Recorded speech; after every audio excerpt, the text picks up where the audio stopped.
우리가 조지면 불안은 나빠질 수밖에 없어요. 그러니까 어른들한테 말씀드리면 너나 잘해라. 마음의 이슈가 있을 때는 마인드 이슈, 우리 마인드 이슈 채널에 오시는 분 환영합니다. 긍정적으로 생각하고 낙관적으로 행동했다는 것입니다. 긍정의 참뜻도 좋다는 뜻이 아니라 받아들이는 것. 차종호 교수님을 모시고 말씀을 나눠보도록 하겠습니다. 박수도 한번 쳐주세요. 아유, 감사합니다. 맞습니다. 바쁘실 텐데 이렇게 나오셔서 너무 감사합니다. 아유, 불러주셔서 감사합니다.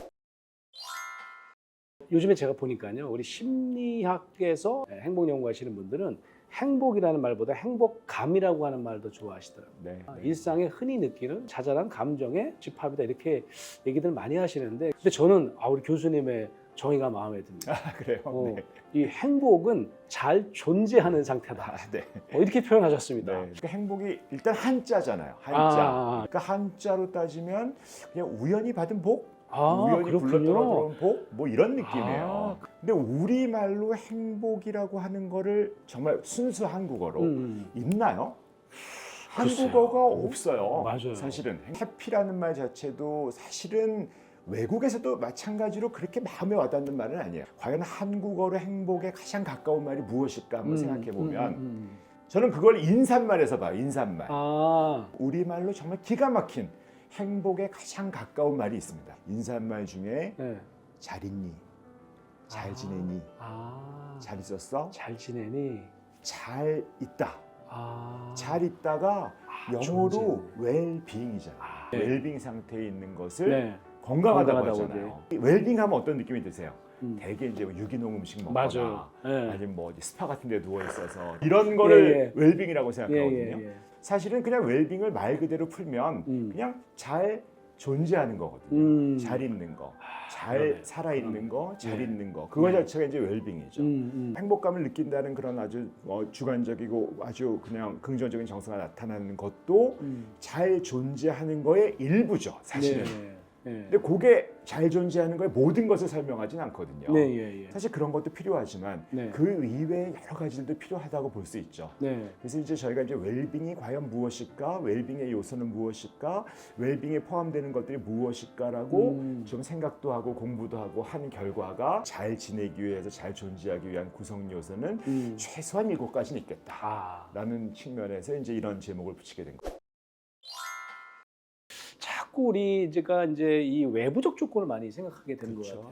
이 사람들이 좀 착각하고 있는 거 아닌가요? 외부적 조건이 아니라 실제로는 좀 다른 요소인데 라고 할 때 어떻게 설명을 주로 하시나요? 저는 이제 기본적으로 병원에서 일을 하고 이제 행복하지 않은 분들을 만나고 살잖아요. 행복보다 거의 더 반대편에 계신 분이 오시는 경우가 많잖아요. 분이고, 또 저희 병원이 비교적 비싼 땅에 있어요. 그러다 그렇죠. 보니까 진짜 있으니까. 경제적으로 굉장히 훌륭하신 분들도 많이 오거든요. 사회적으로 성공하신 분들도 많고 그런 외부적인 조건들이 아주 성공하고 자녀들도 잘 되고 그런 분들이 많은데 사실은 불행한 분은 똑같이 있거든요. 그러니까 그것들로 행복을 완전히 완성되는 것은 아니다는 건 너무도 분명합니다. 재벌가에서도 얼마든지 자살도 나오고 사실 성공한 분들도 아주 유명하신 분들도 자기의 인생을 끝내시는 분들이 많이 있지 않습니까? 그래서 결국은 돈이 많으면 행복해지냐? 이게 선형으로 올라가느냐? 그런 연구가 있었잖아요.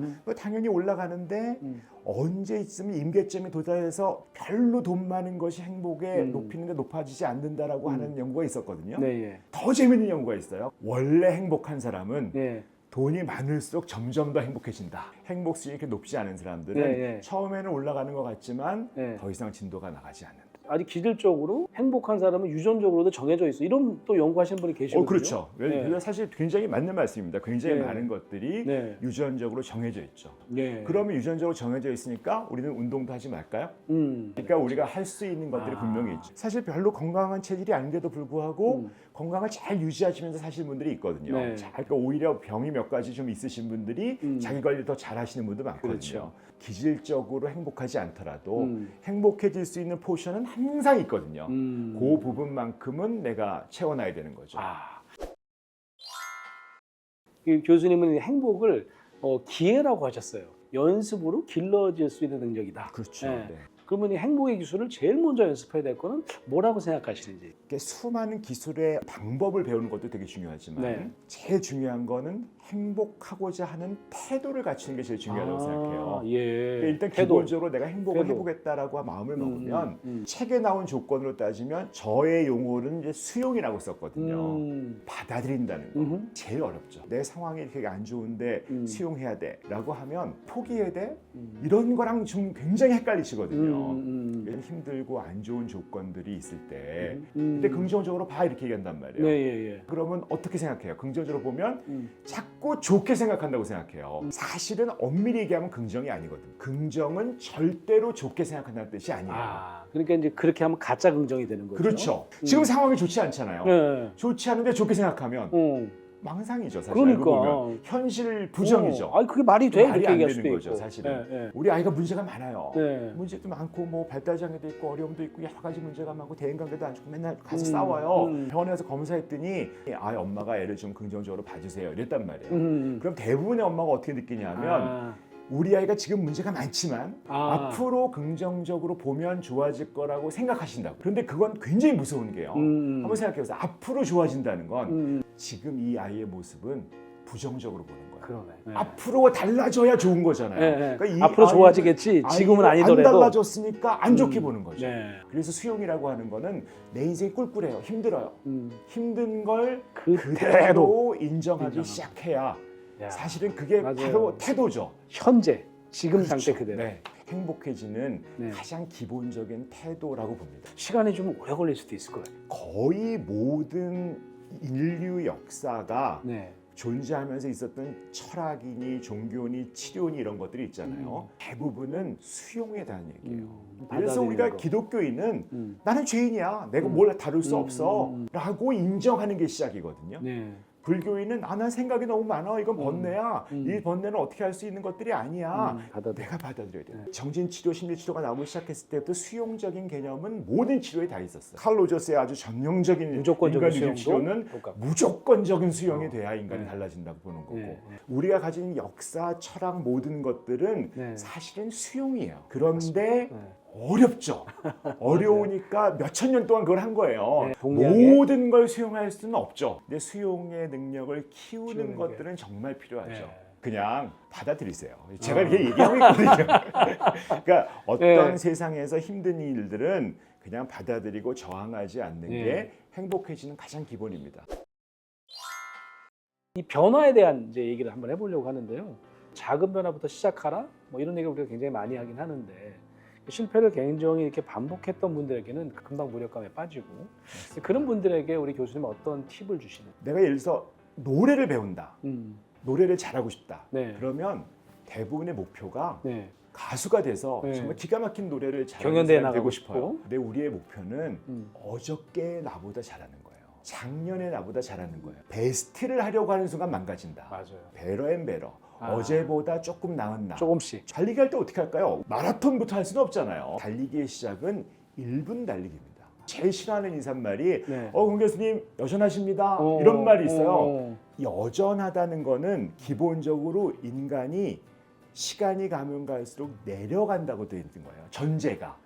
근데 내려가지 않고 지켰으니까 너는 훌륭하다 다행이다. 이런 개념이거든요. 주식을 우하향을 할 거라고 생각하고 주식하시는 분 계세요? 오른쪽으로 시간이 가면 갈수록 올라가는 걸 목표로 하는 거예요. 인간은 절대로 같거나 나빠지는 게 아니에요. 우리도 우상향해야 되거든요. 내가 무엇이든지 작년보다 잘하는 게 하나 있으면 그게 변하죠. 그리고 뭐 안 했던 걸 하면 되잖아요, 그렇죠? 그렇죠. 설거지 안 했던 그러면 분들은 설거지를 도와주기 아주 시작해요. 대박인 거죠. 삶이 변화되기 시작하는 거죠.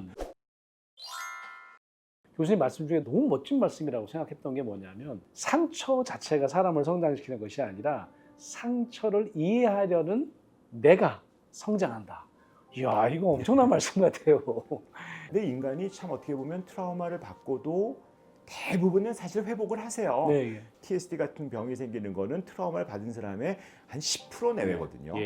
놀라운 사실은 트라우마를 받고 나서 오히려 더 근사해지시는 분이 계시거든요. 우리가 흔히 얘기하는 외상후 성장이라고 이제 그런 용어를 쓰기도 하고, 근데 그런 분들도 한 10% 있는 거예요. 그러니까 우리가 보면 나빠지는 분 10%, 예. 그다음에 아주 뭐 성장하시는 별 차이 10%. 없는 분 한 80%, 그다음에 아주 외상후 성장하시는 분들의 10%가 있다는 거죠. 네. 근데 우리가 보면 트라우마 자체가 사람을 성장시키는 건 아니죠. 왜냐하면 트라우마 때문에 병이 나서 오히려 나빠지시는 분도 있으니까. 트라우마를 받았을 때 우리가 어떤 식으로 그 트라우마를 해석하고 처리하고 넘어갈 수 있느냐 하는 능력이 사실 굉장히 중요하죠. 트라우마 이후에 나빠지는 건 내가 트라우마 이후에 어떤 식으로 이 나빠지는 쪽으로 흘러왔다는 것들이 분명히 있거든요. 그래서 제가 이제 이 모듈 중에 하나가 있는데 그 중에 하나에 쓰는 텀 중에 하나가 지혜라는 텀을 써요. 예. 한국 사람 중에 지혜로운 사람 한번 대보세요 라고 얘기를 하면 별로 없어요. 제가 조사를 해보면 대개 세종대왕 이순신 장군 나오거든요. 지혜로운 사람 대라 그러면 아니 돌아가신 분 말고 현실 세계, 현실 세계에서 맞아요. 내 주변에 볼 수 있는 사람들 맞아요. 중에서 맞아요. 우리 엄마가 지혜롭다라고 혹시 느끼시는 분 계세요? 우리 아버지가 지혜로운 분이야라고 느끼시는 분 계세요? 그런 분들은 정말 인생 대박이죠. 보고 배울 모델이 있잖아요. 롤 모델이. 정말 인생이 좋은 거예요. 그런데 그럼 지혜가 뭐예요? 라고 하면 사실 알기가 되게 어려워요. 과학적 심리적으로 우리가 모든 걸 함의할 수 있도록 정의할 수 있는 지혜의 가장 좋은 정의는 제 생각에는 인생에서 풀 수 없는 문제를 만났을 때 대처하는 능력이라고 봅니다. 많은 분들은 지혜를 어떻게 생각하냐면 인생에서 풀 수 없는 문제를 만났을 때 푸는 능력이라고 생각하세요. 요건 다르죠. 그럼 풀 수 없는 문제를 어떻게 풀어요? 말이 안 되죠. 전제가 안 되는 거죠. 그러네요. 자녀가 죽는 거 풀 수 있어요? 트라우마? 내가 가진 모든 전 재산을 잃어버렸어요. 풀 수 없어요. 그런데 그때 내가 그걸 어떻게 대처하느냐는 건 정말 다른 거죠. 네, 예. 정말. 네. 그래서 우리가 봤을 때 외상후 성장이라고 하는 거는 외상이 나를 성장시키진 않아요. 근데 외상이란 내 인생에 풀 수 없는 문제가 나를 탁 쳤을 때 그걸 대처하면서 내가 그걸 어떻게 대처할 것인가. 그러면서 성장을 하게 된다. 그렇죠. 네. 트라우마 얘기를 많이 할 때 보면 우리 세월호 어머니들 네. 많이 말씀드리거든요. 네, 네. 특히 그 슬픔, 그 트라우마를 어떻게 해결하겠어요. 이제는 그만해라면 말이 안 되잖아요. 근데 그분들이 견딜 수 있는 건 뭘까요? 우리 아이들 그토록 꿈꿨던 안전한 사회를 만드는 거를 내가 보겠다. 그런 마음으로 견디시면서 살아가는 거거든요. 그러면서 성장하는 거죠.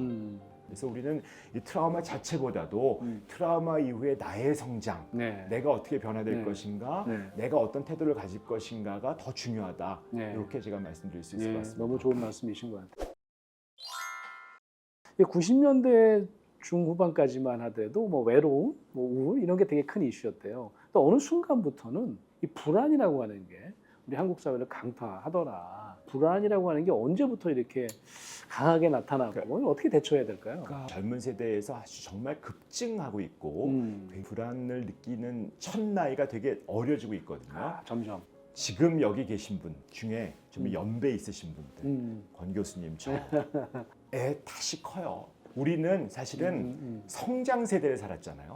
그래서 조금은 나라가 좋아지고 성장하고 내가 열심히 하면 뭐 성공하고 그렇죠. 이런 시대에 살았잖아요. 뭐 한 10대 국가 정도까지 우리가 왔잖아요. 달려오면서 굉장히 나쁜 메시지를 아이들한테 준 거죠. 이대로 살면 안 돼. 더 잘해야 돼. 쟤보단 네가 더 잘해야 돼. 그래서 우리 아이들이 끊임없는 경쟁, 입시부터 시작이 돼서 그렇죠. 내가 이 학교를 가지 못하면 내 인생이 끝날 것 같은 그런 두려움, 그다음에 내가 여기서 원하는 직장을 얻지 못하면 굶어 죽을 것 같은 공포에 가까운 그런 정서들을 우리가 끊임없이 주입해요. 소위 기성세대들의 압력이 아이들, 청년들한테 그대로 가 있다고 봅니다. 사실은 그 압력을 우리가 더 이상 견디지 못한 친구들이 그냥 끊임없이 무엇인가 긴장되고 불편하고 힘든 거예요. 가만히 보면 우리 집이 굶어 죽지 않아요. 뭐 별일 없어요. 망하지도 않아, 쫓겨나지도 않아. 그런데 5년 후에 내 인생이 끝날 것 같은 두려움이 오는 거예요. 10년 후에 내가 직장이 없으면 큰일 날 것 같은 걱정이 본발적으로 두려움이 있는 거죠. 사실 도둑이 들었으면 도둑만 무서우면 되는데 그냥 모든 것들이 두려운 거죠. 근데 그게 공부를 못하는 애들의 이야기가 아니에요. 카이스트라는 좋은 대학교에서 연속 자살 나오고 스카이라는 대학생들 한번 가서 보세요. 그 친구들이 항상 더 비교하고요. 항상 더 큰일 났다고 더 생각하고 불안해요. 이거는 아니라고 생각하고 그러니까 이게 공부를 잘한다고 해결되는 문제가 아닌 거죠. 그들의 잘못이라고 볼 수는 없습니다. 어떻게 보면 울부짖는 거거든요. 난 너무 불안해, 너무 힘들어, 사는 건 너무 어려워. 그럴 때 우리 부모님들 뭐라고 해요? 야 이놈다, 세상이 뭐가 어려워? 나는 다 잘했어. 자기랑 또 비교하는 거예요. 그렇죠. 절대로 그게 마음에 와닿을 수가 없잖아요. 우리 아이들, 우리 청년들이 그 시대를 인정하고 존중하고 사실은 빨리 퇴물이 되셔야 돼요. 퇴물이 되되 맞아요. 그것만 하시면 돼요. 네. 지혜로워지는 거. 내 방식대로 사는 거를 못하니까 넌 문제야 하는 게 아니라 나는 인생은 이런 식으로 지혜롭게 살고 있어. 어려운 문제가 나오면 이렇게 대처해. 라는 모습을 보여주는 게 기성세대의 역할이지. 네. 사실은 아이들, 청년들은 또 그들이 만들 세대를 만들어 나가야 되거든요. 뭐 능력도 있고 공부도 더 우리보다 더 많이 했고 더 똑똑하고 더 글로벌한 친구들인데 왜 못 만들겠어요? 네, 맞습니다. 우리가 그걸 인정하고 네. 수용하고 야단치지 않고 하면 세상의 불안이 줄어들겠죠. 근데 우리가 조지면 불안은 나빠질 수밖에 없어요. 그러니까 어른들한테 말씀드리면 너나 잘해라. 유튜브 컨텐츠가 네. 심리 뭐 상담 그걸 이제 많이 보는데 사실 이런 현상에 어떤 뭐 장점도 물론 있겠지만 또 한계는 또 어떤 게 있을지. 그렇죠. 사실은 우리가 보면 네. 사실 유튜브처럼 좋은 어떤 플랫폼이 별로 없잖아요. 그렇죠. 언제나 볼 수 프로그램을 있고. 언제나 볼 수 있고 네. 어디서나 볼 수 있고 그렇죠. 또 네. 비용도 들지 않고 예, 이렇게 예. 얼마든지 할 수 있는 거 정말 기가 막힌 유튜브 콘텐츠를 많이 보시고 병원에 오시는 분도 되게 많고요. 근데 실제로 많은 분들이 힘들 때 네. 유튜브를 찾아봅니다. 근데 실제로 도움도 많이 되세요. 네, 예. 근데 이제 우리가 보면 유튜브 콘텐츠 자체가 물론 요즘에 정화도 많이 되고 있지만 사실은 되게 황당한 것도 좀 있거든요. 거짓 우리 정보가? 약간 건강 정보랑 비슷해요. 유튜브라고 하는 거는 어차피 개인적인 얘기를 하는 게 아니라 일반적인 얘기를 할 수밖에 없잖아요. 우리가 보면 건강이라는 거는 그분한테 맞는 게 있습니다. 너 당뇨가 있으세요? 이거 드세요 하는데 A라는 게 좋은데 네. A가 간에 나빠요. 개인차가 그런데 다 있는 그 거죠. 사람은 간이 안 좋은 분이에요. 당뇨에는 좋다고 하지만 그 사람이 간이 나쁘기 때문에 그걸 먹으면 또 치명적이 될 수 있거든요. 그렇죠. 우리 심리적으로 따지면 이분의 어떤 정서적인 상태나 이런 것들이 정말 사람마다 다르잖아요. 어떤 힘든 스트레스 때문에 일시적으로 아픈 분도 있고 네. 나한테 맞는 건 맞습니다. 진짜 네. 전문가 상담이 필요할 네. 수밖에 없습니다. 네, 네, 우리가 네. 보면 일반적인 지식을 얻고 하는 것들은 굉장히 도움이 될 수 있지만 결국 결정하고 치료하는 거는 전문가의 손을 좀 도움을 받으시는 게 또 전문가의 존재 이유기도 하고요. 네. 좋은 말씀이십니다. 이렇게 마음에 와닿는 카드 하나 뭐 2장 고르셔도 되고요. 네. 딱 우리 교수님 딱 땡기시는 거 아까 제가 말씀드렸던 거에 쓰면 이런 거 있어요. 한번 보여주시죠. 네. 인정해야죠 마땅. 인정해줘야 마땅. 그러니까 모든 모든 것들이 사람이 다 인정해주고 인정받고 그런 것들이 사실은 수용하는 길이라고 볼 수 자기 있죠. 자신을 인정하는 네, 거. 맞습니다. 감사합니다. 네, 고맙습니다. 교수님. 우리 교수님 주변에 이 자리에 좀 와서 지혜를 주실 분이 있다면 또 떠오른 분 좀 추천해 주실 분 글쎄요, 뭐 없을까요? 정말 이 분야에 계속 있으니까 뭐 네. 굉장히 좋으신 분, 좋은 말씀 해주실 분 많은데 네, 예. 뭐 제 친구 하나 소개하죠. 뭐. 오, 좋습니다. 우리 지금 강북 삼성에 있는 신영철이라고. 저도 잘 알죠. 저랑 개인적으로도 친하고 그러시군요. 말씀도 잘해주시고 그럼요. 여러 가지 또 좋은 뭐 얘기를 해주시지 않을까 해서 예. 신영철 친구를 추천합니다. 예, 모실 수 있도록 하겠습니다. 네, 그러시죠. 네, 다시 한번 우리 귀한 시간 내주신 교수님 감사드리고요. 네, 고맙습니다. 뭐 우리 한국 사회 가장 중요한 어떤 멘토 역할, 또 그런 지혜를 주시는 어른의 역할을 계속 감당해 주시기를 바라면서 고맙습니다. 열심히 저희 응원하겠습니다. 감사합니다. 감사합니다. 네, 고맙습니다, 네, 교수님. 감사합니다. 고맙습니다.